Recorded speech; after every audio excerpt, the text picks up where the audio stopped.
बिस्मिल्लाहिर्रहमानिर्रहीम। अस्सलाम वालेकुम अज़ीज़ तलबा व तालिबात। उम्मीद है कि आप लोग खैरियत से होंगे। आज के लेसन में दिनों के नाम शुरू हो चुके हैं, तो आज हमने हफ्ता की प्रैक्टिस करनी है। हफ्ता तो देखें, यहाँ से खम के साथ हे का सिरा बनाएंगे, नोक यूज़ करेंगे मार्कर की बड़े वाली।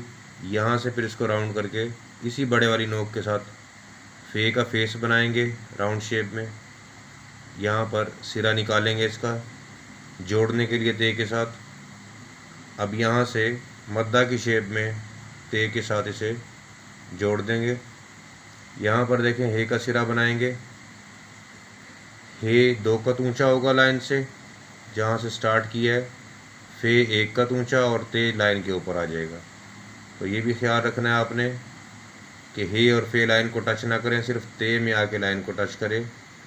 तो हफ्ता लिखेंगे तवज्जो के साथ। फिर से देखें आगे,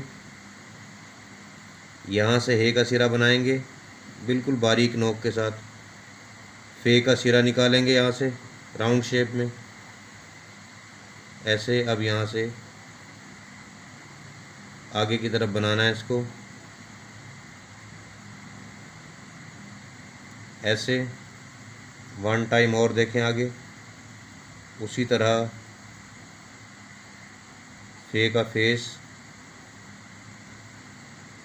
अब यहाँ से उसी तरह मद्दा की शेप में आगे की तरफ निकालेंगे, नुक्ता लगाएंगे 2 नुक्ते यहाँ पर। तो ये देखें, एक लाइन पर आपने 3 बार इसकी प्रैक्टिस करनी है हफ्ता की। और तवज्जो से सिरों को, खम को, हर जगह को देखना है। और कम से कम 2 पेज प्रैक्टिस करें।